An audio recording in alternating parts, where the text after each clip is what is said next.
Welcome back, ladies and gentlemen. This is Laz. Sorry for the delay on this review. I finally got around to get my voiceovers done, but hopefully you enjoy this review. Again, this is a watch that I've done a review on in the past and decided to revisit it as it is a pretty interesting timepiece, and I think there's a lot of value to be had here.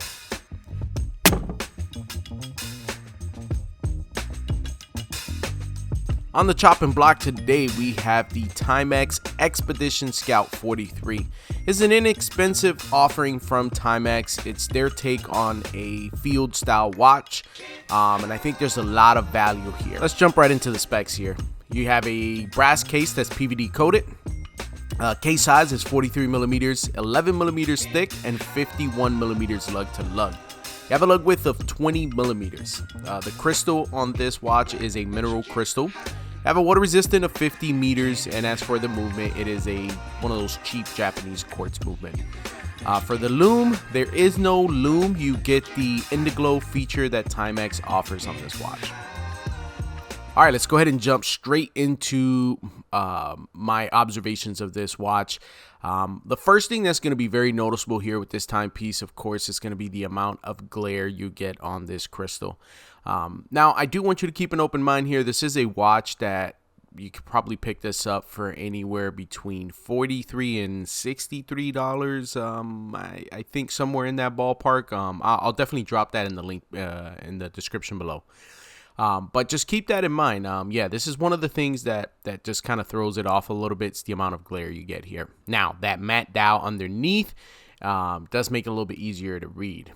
Taking a look at that finish on the case, fantastic finish. This is a very robust watch. I've put this through the ringer. I mean, I've had this for a little bit over 2 years, and I think I only have one nick on the top of the bezel and the crystal.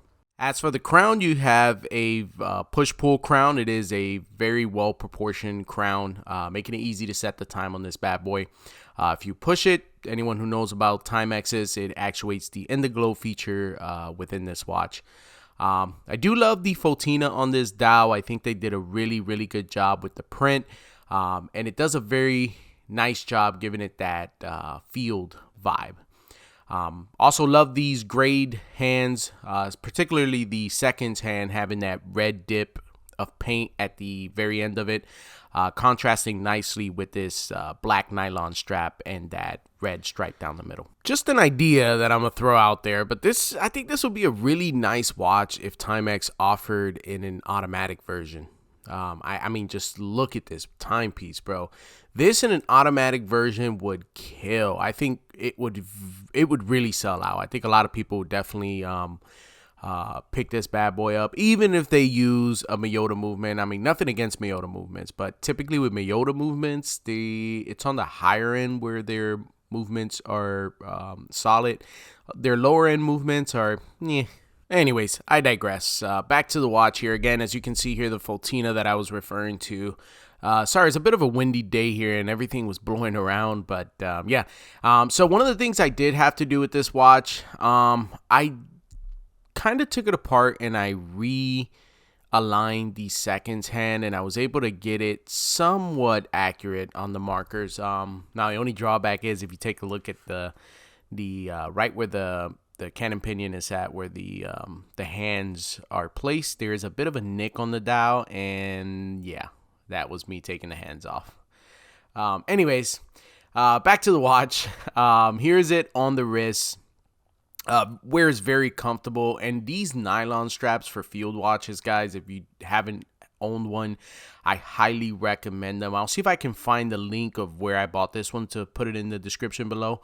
But yeah, there you can see it on the wrist. Even though this is a 43 millimeter watch, it wears a lot more like a 40 because of the, I don't know how to explain it. It's just something about it allows this watch to wear smaller on the wrist. But I really do enjoy wearing this watch. I think it's an extremely comfortable watch.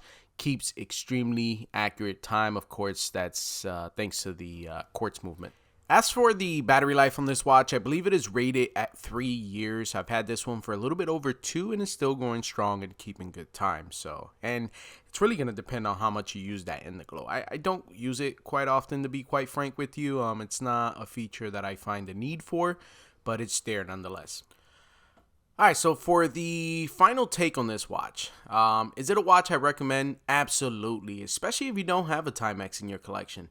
For under $60, this is a watch you can add to your watch box and use it as a daily driver or for heavy activities. I don't know, whatever you want to use it for, but I think it's definitely a good addition to the collection for sure. Very inexpensive, super inexpensive to service. Batteries are $2-3 on Amazon, and they're gonna last you 2 to 3 years. Why not? All right, and I know this was a short video, but again, like I said earlier, this is a revisit of a review I did in the past. So yeah, not much to really revisit here, just kind of to give you guys I guess a follow-up on how this watch is done on my wrist over the past 2 years. But again, want to thank you guys for watching. If you haven't already subscribed, do your boy a favor and drop a sub, drop a like and a comment below, as that helps the algorithm. Till the next one.